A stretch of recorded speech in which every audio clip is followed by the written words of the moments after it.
Hi everybody, it's Miss B back with story time. This week is all about the Three Little Pigs and different versions of it. So one of my favorite different versions of the Three Little Pigs is the Three Little Aliens and the Big Bad Robot. And I have to show you the back because there's the robot. And they look so little compared to him. So they definitely live up to the little part, don't they? Margaret McNamara wrote it, and Mark Fearing is our illustrator. And here we have our solar system. Starting with Mercury, Venus, Earth, Mars, Jupiter, it's been a while, sorry guys, Saturn, Uranus, and Neptune. Like I said, it's been a little while since I've done the solar system. I don't want to say it in the wrong order for you all. So, the Three Little Aliens and the Big Bad Robot. Don't want to hit the cup that's there. Once there was a mama alien who had three little aliens. Their names were Bork, Gork, and Neelix. Bork, Gork, and Neelix grew up in an old-fashioned house in a snug, cozy crater on a tiny little planet. As the eons passed, their house got too crowded. Eons are a very huge group of time. I want to say thousands of years, if I remember right. It's time for you to go out into the universe and find a planet of your own, their mama told them, giving them each a hug. But remember, watch out for the big bad robot. He wants to chew you up. So Bork, Gork, Neelix, they took off. Bye, Mama, they cried. Bye, kids, she shouted back. Always stick together, she added. Then she sniffed a little bit. And call me every once in a while. Don't forget to do that when you grow up and move out of your house. Mamas like to be called. The three little aliens traveled far and fast. That's a cute planet, said Bork. Too hot, said Neelix. How about that one, asked Gork. Too crowded, replied Neelix. They darted around a meteor. Are we there yet? Asked Bork. Just past the next bend, a big planet, swirled with dust, loomed in view. Bork spotted a shiny space rover zipping around its mountains and plains. Awesome, she said. I'm going to live in that. Mama said to stick together, called Neelix, but Bork had already zipped too far to hear. So it looks like they stopped by Mercury, which is the closest to the sun, which would make it too hot. And do you recognize this planet? That's right, Earth. So it definitely would be too crowded for them. I'm guessing, since this planet's red and there's a rover on it, they're probably at Mars. Because there's Mars rovers. Neelix and Gork traveled on. Neelix didn't like the look of the next planet either. Nowhere to breathe, he gasped. Picky, picky, Gork said. Then, just ahead, he spied a giant planet with huge golden rings around it. Saturn. He jumped on a passing satellite and caught a ride on a ring. Whee, he squealed. This is what I call home. We can't live on a ring that goes around in circles, yelled Neelix. We'll get dizzy. But Bork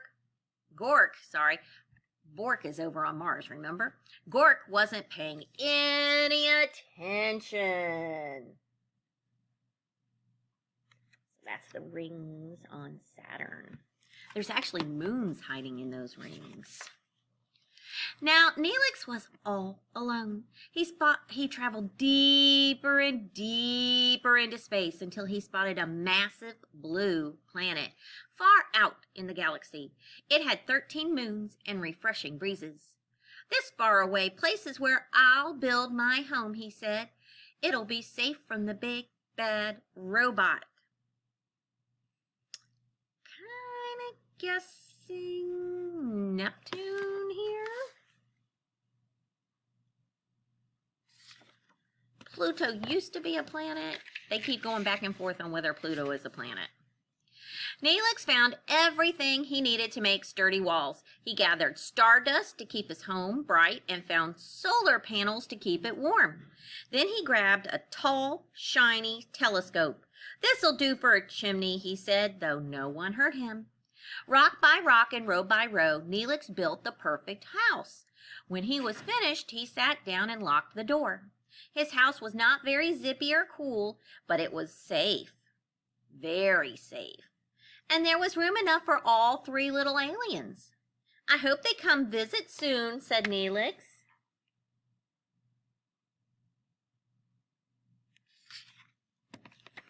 You know, we haven't seen somebody in this story yet. Then, one galactic dawn, there was a rumbling in the universe. Greep, boink, meep.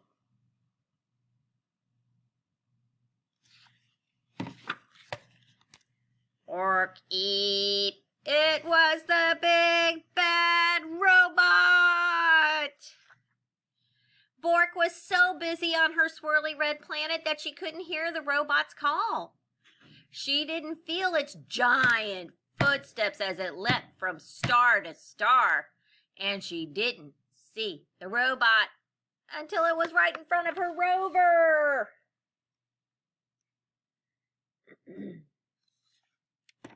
Uh-oh. Little alien, bleeped the robot. Pull over. Pull over.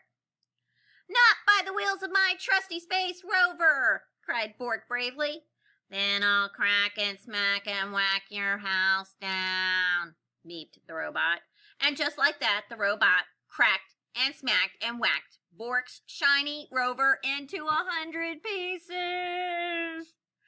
Greep, boink, meep, piddly beep, ork, eep, eep. Just as fast as the speed of sound, Bork jetted away. The robot closed behind her. Just as he was about to eat her up, she spotted Gork's satellite house. "Gork! Gork, help me!" she cried.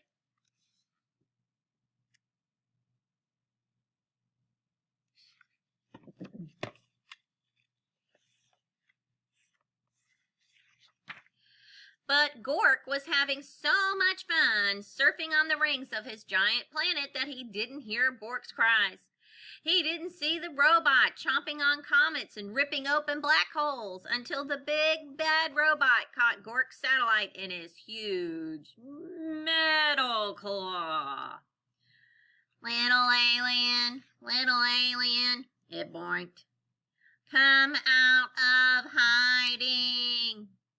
Not by the orbit of this ring I'm riding, cried Gork stoutly.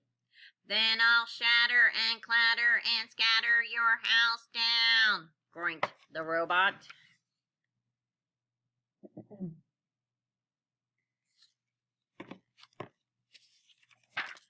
And before Gork could fly beneath the radar, the robot clattered and scattered and shattered Gork's satellite into 1,000 pieces. Greep, boink, meep, ork, deep, peep, eep, eep. Gork barely escaped. "Over here," called Bork. "Stick together." At the speed of light, Bork and Gork blasted out into space with the big fat robot getting closer all the time. "Where can we hide?" asked Gork. "Let's find Neelix," cried Bork. "He'll know what to do."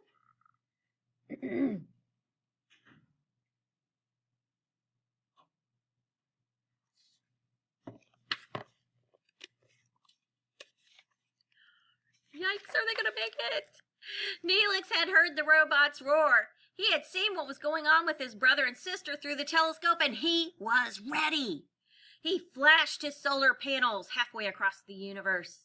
"There he is," cried Bork and Gork, and they zoomed to Neelix's house as fast as a hurtling asteroid. "Get inside," cried Neelix. "No time to waste."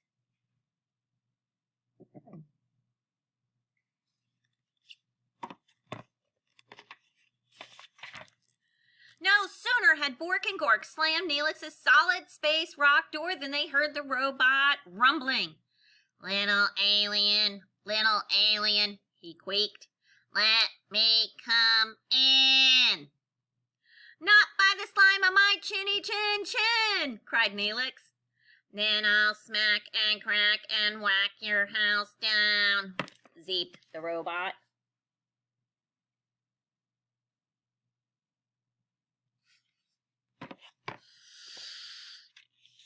Are they going to be safe? Let's find out. The big bad robot bashed and crashed Neelix's strong, solid house. Nothing happened. Then he pounded and smashed really hard. Not a crack. Then it loaded up its triple blaster and zapped the house but good.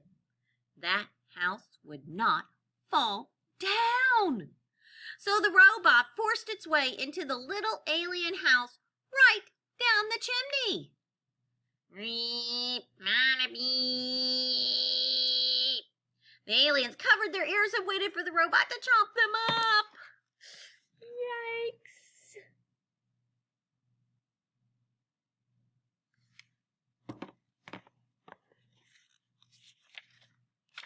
But halfway down the telescope, the robot got stuck tight.